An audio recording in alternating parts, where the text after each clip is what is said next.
दर पीढ़ी हमारे किसान अलग अलग स्पीसीज की अलग अलग वैरायटी इनको सहेज कर रखते गए और उसको विकास करते रहे। किसान की विरासत, धरती के वनस्पति संसाधन, एक अधिकार जिसका दुनिया भर के देश करते हैं सम्मान। आज भारत उन अधिकारों को दे रहा है नए मुकाम, ताकि और बढ़े किसानों की वंशागत किस्मों की पहचान का अभियान।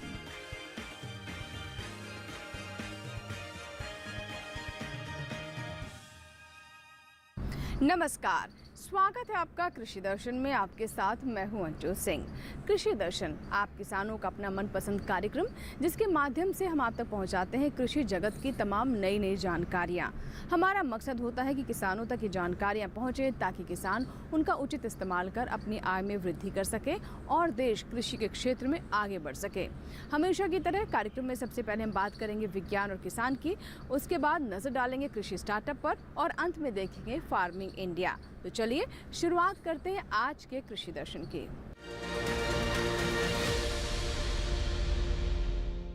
कृषि दर्शन में सबसे पहले आपको लिए चलते हैं कृषि मंत्रालय में स्थित डीडी किसान के स्टूडियो में, जहां पर कृषि मंत्रालय में अपर आयुक्त नवीन कुमार पटले बता रहे हैं कि कैसे बागवानी के क्षेत्र में हमारे किसान नई संभावनाएं तलाश सकते हैं। जी हां, हमारा कृषि मंत्रालय भी लगातार प्रयास कर रहा है कि बागवानी के क्षेत्र में हमारे किसानों को ज़्यादा से ज़्यादा लाभ हो। ऐसे में वो संरक्षित खेती कौन कौन से फसलों में अपना सकते हैं, आइए जानते हैं विस्तार से। किसान भाइयों, वातावरण की परिस्थितियाँ दिनों दिन खेती के लिए अनुकूल नहीं होती जा रही हैं और हमें समय समय पर विपरीत परिस्थितियों का सामना करना पड़ता है। ऐसे में हमें फसलों के उत्पादन के लिए कई प्रकार की समस्याएं आती हैं और उत्पादन पर भी प्रभाव पड़ता है। इसी बात को ध्यान में रखते हुए बागवानी फसलों के लिए हम आज संरक्षित खेती की आवश्यकता एवं इसकी उपयोगिता के बारे में बात करेंगे। संरक्षित खेती हमारे देश में बहुतायत में हो रही है, विभिन्न राज्यों में हो रही है और इसके अंतर्गत हम विभिन्न प्रकार के स्ट्रक्चर जैसे कि poly house, high tech green house, ventilated house और शेडनेट हाउस, पॉली टनल्स का उपयोग करते हैं। इनका उद्देश्य यह होता है कि हम इन स्ट्रक्चर्स के अंदर, इन संरचनाओं के अंदर हम विभिन्न प्रकार की बागवानी फसलों का उत्पादन करें। और सबसे महत्वपूर्ण बात होती है कि जब परिस्थितियाँ अनुकूल नहीं होती हैं उस समय हम फसलों का उत्पादन करें और मार्केट में अच्छे दाम भी लें। इसी बात को ध्यान में रखते हुए भारत सरकार के द्वारा एकीकृत बागवानी विकास मिशन के अंतर्गत संरक्षित खेती के स्ट्रक्चर्स को, संरचनाओं को प्रोत्साहित करने के लिए अनुदान भी दिया जाता है। आज हमारे देश में लगभग 1.5 से 2 लाख हेक्टेयर क्षेत्र में संरक्षित खेती के अंतर्गत विभिन्न प्रकार की फसलों का उत्पादन होता है, जैसे कि सब्जी फसलों का उत्पादन। सब्जियों में भी ऐसी सब्जियां हैं जिसका हमें मूल्य बाज़ार में अच्छा मिलता है और ख़ास तौर पे बरसात के दिनों में जब सब्जियों की आवक कम होती है, हम संरक्षित खेती के अंतर्गत ऐसी फसलों को ज़्यादा से ज़्यादा लगा सकते हैं। इसके अलावा फूलों की खेती और साथ में हम ऐसे प्लांटिंग मटेरियल, ऐसे पौधों को बनाना जो कि सुरक्षित खेती के अंतर्गत उगाए जाते हैं और उनको हम विभिन्न किसानों को दे भी सकते हैं। तो उद्देश्य यह है कि हम जितनी बड़ी मात्रा में सुरक्षित खेती को बढ़ावा देते हैं, सरकार की योजनाओं का फ़ायदा लेते हैं, तो निश्चित तौर पर हमें, हमारे किसानों को भी अच्छा दाम मिलता रहेगा और विपरीत परिस्थितियों में जब हमें विभिन्न प्रकार की समस्याओं का सामना करना पड़ता है, जैसे कि यदि अधिक वर्षा हो जाती है तो वाटर लॉग की कंडीशन बन जाती है, कहीं बीमारियों की समस्याएं आ जाती हैं। इन सभी परिस्थितियों से हमें दूर रहने के लिए संरक्षित खेती को बढ़ावा दिया जा रहा है। विभिन्न प्रकार के पॉलीटनल जो कि कम लागत में बनाए जाते हैं और आजकल बांस आधारित स्ट्रक्चर जिसमें हम पॉलीशीट का उपयोग करते हैं, हम उसमें इंसेक्ट नेट का उपयोग करते हैं, इस प्रकार की संरचनाओं को बनाकर हम उसके अंदर सब्जियों की खेती और फूलों की खेती कर सकते हैं। इसमें सबसे बड़ी आवश्यकता यह है कि हम अच्छे बीजों का उपयोग करें और अच्छे प्लांटिंग मटेरियल का उपयोग करें। हमारे स्ट्रक्चर्स भी डिज़ाइन के अनुसार, उनकी संरचनाओं के अनुसार उनको हम अच्छी तरीके से तैयार करें और जो विभिन्न प्रकार की जो रिकमेंडेशंस होती हैं, विभिन्न प्रकार की जो सलाहें दी जाती है फसलों के उत्पादन के लिए, उनको हम अपनाएं। और साथ साथ हम ये भी ध्यान रखें कि जब हम कभी भी ऐसे स्ट्रक्चर्स बनाते हैं ऐसे, तो हम उसमें पूरी तरह से उसका ज्ञान प्राप्त करके विभिन्न प्रकार के जो हमारे एक्सपर्ट्स हैं, अलग अलग क्षेत्रों में एक्सपर्ट होते हैं, ख़ास तौर पे जो राज्य के कृषि विश्वविद्यालय हैं या ICAR के संस्थान हैं, वहाँ के एक्सपर्ट से बात करके हमें डिज़ाइन का रूप कैसा होने चाहिए, किस प्रकार की संरचनाएं बनाई जानी चाहिए, और ख़ास तौर पे विभिन्न क्षेत्रों में अलग अलग प्रकार की संरचनाएं होती हैं, उनकी डिज़ाइन भी अलग होती है। तो उस बात का ध्यान रखते हुए हम संरचनाएं बनाते हैं तो हम संरक्षित खेती को बढ़ावा देते हैं और विपरीत परिस्थितियों में ज़्यादा से ज़्यादा उत्पादन भी हम कर सकते हैं। कृषि दर्शन में अब नजर डालते हैं विज्ञान और किसान पर।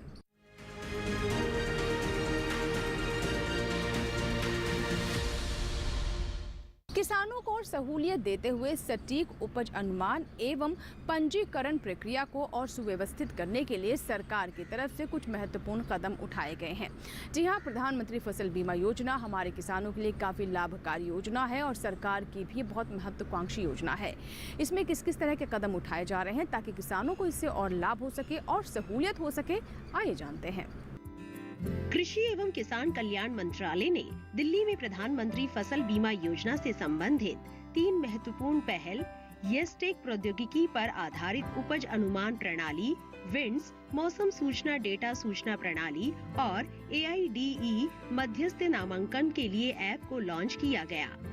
इस अवसर पर केंद्रीय कृषि एवं किसान कल्याण मंत्री नरेंद्र सिंह तोमर, केंद्रीय पृथ्वी विज्ञान मंत्री किरेन रिजिजू, कृषि एवं किसान कल्याण मंत्रालय के सचिव मनोज आहूजा एवं कृषि मंत्रालय एवं पृथ्वी विज्ञान मंत्रालय के वरिष्ठ अधिकारी उपस्थित थे। प्रधानमंत्री फसल बीमा योजना में अभी तक बैंक्स और CSC के द्वारा ही जो हमारा एनरोलमेंट है वो किया जा सकता था, लेकिन उसके लिए किसान को अपना एक दिहाड़ी ख़राब करनी पड़ती थी, बैंक में जाना पड़ता था या फिर CSC में जाना पड़ता था। तो माननीय मंत्री जी के ये निर्देश रहे कि क्यों ना हम किसान के खेत में जाकर, उसके घर द्वार में जाकर उसके एनरोलमेंट करवाएं। उसी के उपलक्ष्य में आज एड ऐप का हमने लॉन्च किया है। इसके द्वारा जो भी इंश्योरेंस के इंटरमीडियरी हैं, जो IRDA सर्टिफाई करता है, वो लोग किसानों के खेतों में जाकर, उनके घरों में जाकर एनरोलमेंट कर सकते हैं।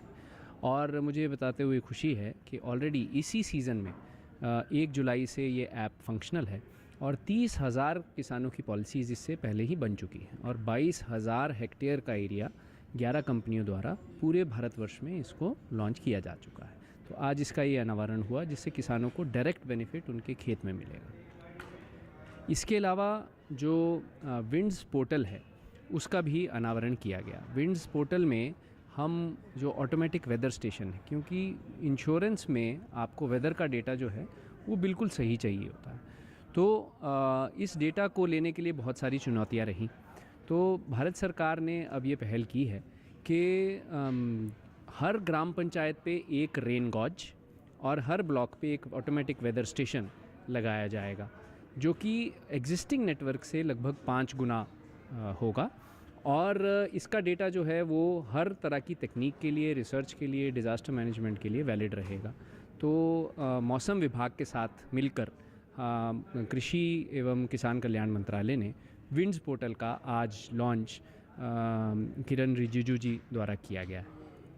और इसके अलग से एक हमने येस्टेक जो यील्ड एस्टिमेशन सिस्टम है टेक्नोलॉजी के ऊपर आधारित, वो भी आज लॉन्च किया है, जिसमें कि जो जिस यील्ड के बेसिस पे इंश्योरेंस के क्लेम बनते हैं उसमें भी टेक्नोलॉजी के मॉडल जो रिमोट सेंसिंग के और सैटेलाइट डेटा के बेसिस पे जो मॉडल हैं उसके बेसिस पे इंश्योरेंस के क्लेम बनेंगे, ताकि किसानों को उनके नुकसान का सही मुआवजा जो है वो मिल पाएगा। ये बहुत ही महत्वपूर्ण कदम है और इसमें हम लोग ने सफलता पाए। बहुत दिनों से चल रही थी, विचार हो रही थी कि हम कैसे जो मौसम केंद्र है उसकी रख रखाव, उसका स्टैंडर्ड कैसे रखें, क्योंकि वहाँ मौसम केंद्र स्थापित करना तो एक सरल प्रक्रिया है, लेकिन उसका रख रखाव करना, उसका डेटा का स्टैंडर्ड मेंटेन करना, ये सारे चीज़ों को जो है इसमें सुनिश्चित किया गया है। तो इसके लिए पूरी रख रखाव और अदर सारे चीज़ों की विंड्स पोर्टल की पूरी स्ट्रक्चर के लिए एक मैनुअल भी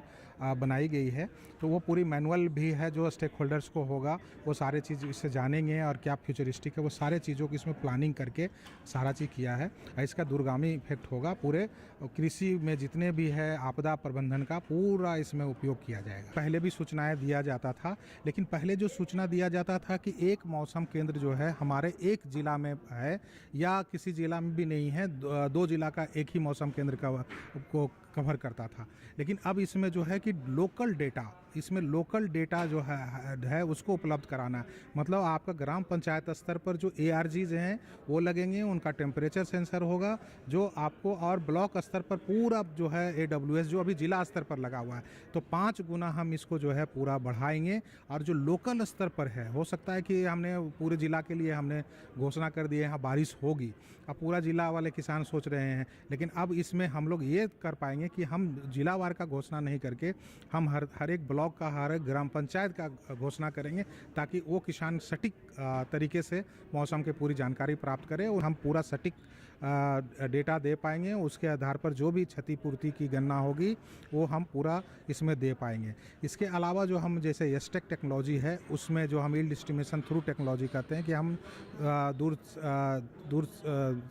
सैटेलाइट के माध्यम से या मौसम केंद्र के माध्यम से और अदर जो है मशीन लर्निंग मेथड से सारे चीज़ों को NDVI से मिला के जो यील्ड डेटा तैयार होगा, उसके आधार पर भी जब गणना की जाएगी तो उसमें भी हम लोकल मतलब हम कह सकते हैं ग्राम पंचायत स्तर पर और जो है ब्लॉक स्तर पर सटीक जानकारी दे पाएंगे। अब हम लोग इस मोबाइल ऐप के माध्यम से इंटरमीडियरी को दिए हैं कि हर एक गांव में जाएं और वहां तुरंत उनका बीमा कराएं, और बीमा करा के तुरंत उनकी जो पावती रसीद है और पूरे कागजात हैं वहीं उनके सामने ही इसमें डालें और उनको प्रदान करें, ताकि उनको भी पूरा विश्वास हो कि हमारा बीमा यहाँ कर दिया गया है और उनको सारे परिपत्र उसी टाइम मिल जाए। तो इससे क्या हुआ कि हम टेक्नोलॉजी को जो किसान जो कहीं कॉमन सर्विस सेंटर पर जाते थे, पोस्ट ऑफिस में जाते थे, बैंक में जाते थे, अब क्या है कि बीमा कंपनी ही किसानों के द्वार पर जाएगी और वहीं उसको उन्हीं तुरंत तत्काल रूप में तुरंत बीमा कर देगी। तो ये सरकार की कोशिश रही है कि हम योजना का लाभ लाभार्थी के पास पहुँचे और उनके द्वार तक ही जाके इनरोलमेंट करें। तो इसका मुख्य उद्देश्य यही है। तो देखा आपने कि किसानों तक लाभ पहुंचाने के लिए किस तरह के महत्वपूर्ण कदम लगातार सरकार की तरफ से उठाए जा रहे हैं। इसी के साथ ही कृषि दर्शन में यहाँ वक्त एक छोटे से ब्रेक का, लेकिन ब्रेक के बाद जब वापस आएंगे तो बात करेंगे कृषि स्टार्टअप की। कहीं मत जाइएगा, देखते रहें कृषि दर्शन।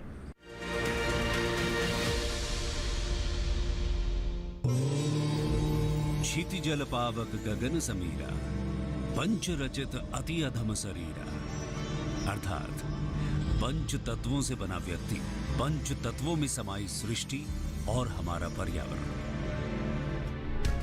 बीते कुछ वर्षों में वैश्विक चिंता का मुद्दा बन गए पर्यावरण को बचाने के लिए पूरी दुनिया में आवाजें उठी, लेकिन पर्यावरण के संरक्षण को मिशन के तौर पर अपनाने वाला पहला देश बना भारत। 1 नवंबर 2021 यही वो तारीख है जब ग्लासगो में माननीय प्रधानमंत्री श्री नरेंद्र मोदी की पहल पर शुरू हुआ lifestyle for environment. Climate change में लाइफस्टाइल की एक बहुत बड़ी भूमिका है। आज जरूरत है कि हम सभी लोग एक साथ आकर लाइफस्टाइल फॉर एनवायरनमेंट यानी लाइफ को एक अभियान की तरह आगे बढ़ाएं।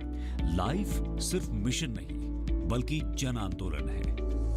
जल, जंगल और जमीन के बेलगाम दोहन के खिलाफ राष्ट्रीय स्तर पर प्रतिबद्ध लोगों का पर्यावरण संरक्षण के लिए अभियान। एक ऐसी जीवन शैली को जीने की आदत जिसमें पर्यावरण से मित्रता का भाव हो, न कि नुकसान पहुंचाने की नीयत। क्लाइमेट चेंज को ध्यान में रखते हुए स्वस्थ और टिकाऊ जीवन पद्धति है लाइफ का आधार। मिशन लाइफ का मंत्र है लाइफस्टाइल फॉर एनवायरनमेंट। केंद्रीय कृषि और किसान कल्याण मंत्रालय मिशन लाइफ के जरिए पर्यावरण को दे रहा है नई संजीवनी, और इसीलिए चलाए जा रहे हैं कई कार्यक्रम ताकि हरी भरी रहे वसुंधरा। मिट्टी की उर्वरता को पोषण के हिसाब से बरकरार रखना, कृषि में ड्रोन एप्लीकेशन के इस्तेमाल के फायदे और इसके तरीके का प्रदर्शन, जलवायु के हिसाब से फसल, बीज और विविधता यानी स्मार्ट एग्रीकल्चर को बढ़ावा, रेन वाटर हार्वेस्टिंग, वर्षा जल संचयन को लेकर जागरूकता, बायोगैस और कंपोस्ट यानी वेस्ट से वेल्थ, कबाड़ से समृद्धि के उपाय, टिकाऊ पैदावार और खपत के तरीके, हर वर्ष की तरह इस वर्ष भी 5 जून यानी विश्व पर्यावरण दिवस बेहद खास रहा और इस मौके पर मंत्रालय द्वारा विभिन्न कार्यक्रम आयोजित किए गए। पर्यावरण को बचाने के लिए मंत्रालय सतत प्रयासरत है।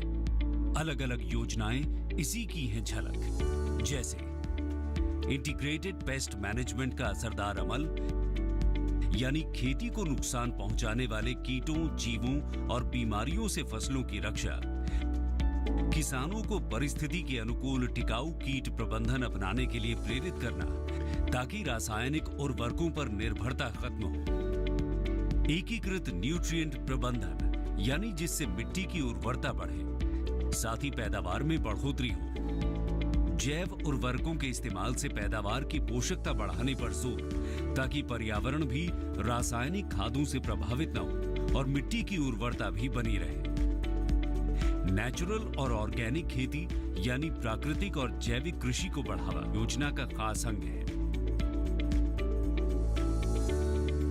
प्राकृतिक खेती प्रबंधन इसलिए है एक महत्वपूर्ण मिशन। पर ड्रॉप मोर क्रॉप, पानी की एक एक बूंद पैदावार बढ़ाने में काम आए, यही लक्ष्य है प्रधानमंत्री कृषि सिंचाई योजना का, जिसका फोकस माइक्रो इरिगेशन पर है, क्योंकि जल बचेगा तो हमारा कल बचेगा। मंत्रालय का एक ध्येय, पर्यावरण का बचाव सर्वप्रथम उद्देश्य, और यही है मिशन लाइफ का पैगाम। पर्यावरण रक्षा पहला काम, मिशन लाइफ। आइए प्रकृति की मुस्कुराहट को लौटाएं।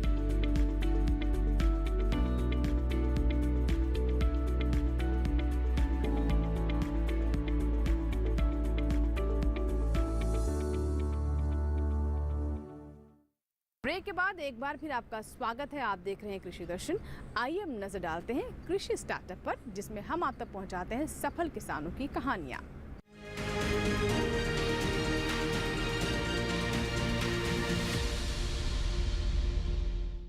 कृषि स्टार्टअप में हम आप तक उन किसानों की कहानियां पहुंचाते हैं जिन्होंने कृषि के क्षेत्र में ऐसे कदम उठाए हैं जिससे कामयाबी हासिल की है और अन्य किसानों के लिए भी वो उदाहरण बन रहे हैं। आज के हमारे सफल किसान संबंध रखते हैं उत्तर प्रदेश से। जी हाँ, राजपाल सिंह लगातार मिश्रित खेती को अपना रहे हैं। इससे न सिर्फ उन्हें अच्छी फसल प्राप्त हो रही है, उन्हें लाभ हो रहा है, बल्कि साथ ही मिट्टी की सेहत में भी सुधार हो रहा है। अन्य किसान भी उन्हें देखकर सीख ले रहे हैं। तो आइए देखते हैं इनकी कामयाबी की कहानी कृषि स्टार्टअप में।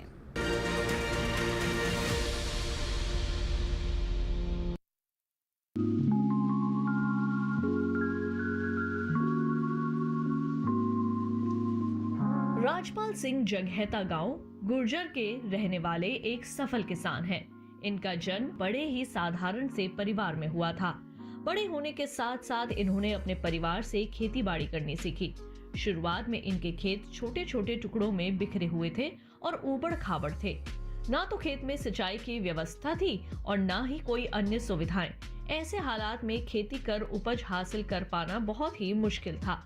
बचपन में पढ़ाई के साथ साथ खेतों के कामों में परिवार का हाथ भी बटाते थे। पढ़ाई के साथ साथ पिता के गुजर जाने के बाद इन्होंने खेती के सारे काम को अपने जिम्मे ले लिया और खेती को ही अपनी आजीविका का साधन बनाया। शुरुआत में खेती करते हुए इन्हें कई दिक्कतों का सामना करना पड़ा, लेकिन इन्होंने हार न मानी। बाद में कृषि विज्ञान केंद्र सहारनपुर उत्तर प्रदेश से जुड़कर और यहाँ के वैज्ञानिकों के संपर्क में आकर राजपाल सिंह को खेती की नई दिशा मिली। इन्होंने अपने हाथ से एक छोटा कल्टीवेटर बनाया, जिसका उपयोग कर खेतों में वे अपना काम बड़े ही कम समय में करने लगे। इस सफलता से प्रेरित होकर राजपाल सिंह ने कल्टीवेटर के अलावे कई अन्य आविष्कार भी किए। ये ऐसे आविष्कार थे जिसके बदौलत राजपाल सिंह के साथ साथ अन्य किसानों की जिंदगी को बेहतर बनाना शुरू कर दिया। इन्होंने अपनी कामयाबी का श्रेय कृषि विज्ञान केंद्र, भारतीय कृषि अनुसंधान परिषद को दिया। इन संस्थानों से मिली तकनीकी जानकारियों के माध्यम से इन्होंने अपनी खेती को नई राह दी। यहाँ से मिली तकनीकी जानकारियों को वे अन्य किसानों को भी साझा करते हैं। राजपाल सिंह के भीतर कुछ नया करने की जिद थी। वे जानते थे कि परंपरागत ढंग से खेती करते हुए आगे नहीं बढ़ा जा सकता। यही कारण था कि उनके खोजी मन ने इसी का एक रास्ता निकाला और मधुमक्खी के छत्ते से शहद निकालने की एक मशीन तैयार कर डाली। ये मशीन बेहद कामयाब रही। इसके साथ साथ अधिक आय प्राप्त करने के उद्देश्य से इन्होंने आम और लीची के बगीचे भी लगाए, साथ ही सब्जियों की खेती भी करने लगे। परंपरागत खेती के मुकाबले इससे राजपाल सिंह को मुनाफा भी अधिक हुआ और लागत भी कम लगी। देखते ही देखते राजपाल सिंह अपने क्षेत्र के नायक बन गए। गांव के अन्य किसान खेती से जुड़ी अपनी सभी समस्याओं का समाधान निकालने राजपाल सिंह के पास ही आने लगे। राजपाल सिंह अपने गांव और आसपास के किसानों को नई तकनीकों के साथ खेती करने के लिए प्रेरित करते थे। साथ ही किसानों की उपज को बाजार में बेचकर लाभ अर्जित करने के लिए भी जागरूक करते थे। इनका मानना ये है कि किसान को खेत से अच्छी उपज हासिल करनी तो आनी चाहिए, साथ साथ उस उपज को बाजार में सही और अच्छे दाम पर बेचने में भी सीख लेनी चाहिए। जैसे ही किसान इस कला में माहिर हो जाएंगे, वे अपनी आय दोगुनी करने में निश्चित ही सफलता हासिल कर लेंगे।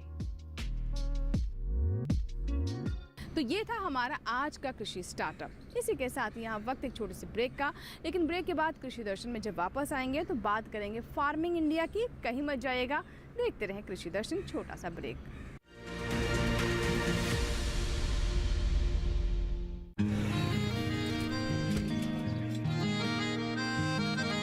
क्या बात है भाई, आजकल तो काफी खुश नजर आ रहे हो।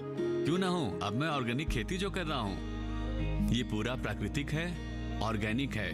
इसमें हमारे खेत, हमारी फसल और हमारी जेब सब फायदे में होते हैं और इसमें लागत भी कम है। जी हाँ, आप भी ऑर्गेनिक खाद का प्रयोग करें, अपनी फसल और मिट्टी को तंदुरुस्त बनाएं और आपकी आमदनी में इजाफा करें। अधिक जानकारी के लिए किसान call centre toll free number 1800-180-1551 पर कॉल करें और लॉग ऑन करें kisan.gov.in और farmer.gov.in। कृषि और किसान कल्याण मंत्रालय द्वारा किसान हित में जारी।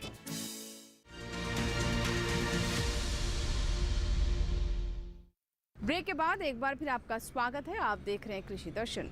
आइए कृषि दर्शन में अब नजर डालते हैं फार्मिंग इंडिया पर, जिसमें हम आपको सरकार की उन योजनाओं के बारे में विस्तार से जानकारी देते हैं जो कि खास तौर पर किसानों के लिए बनाई गई हैं। तो आइए नजर डालते हैं आज की ऐसी योजनाओं पर।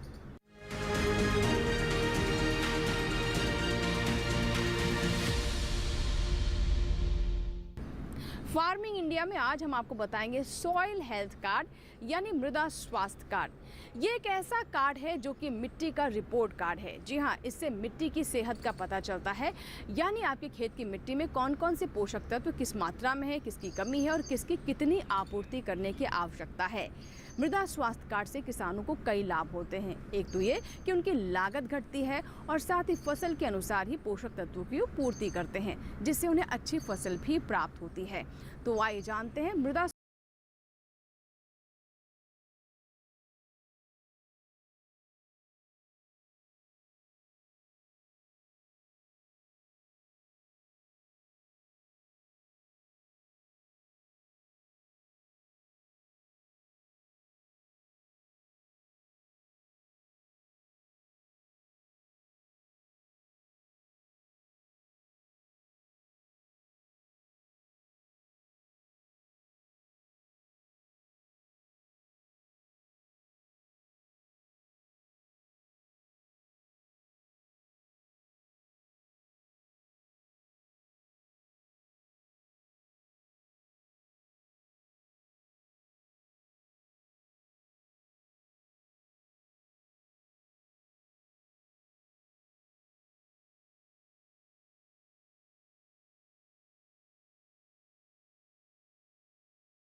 उत्तर प्रदेश और हरियाणा में 85 से 90% किसान इस योजना का हिस्सा हैं।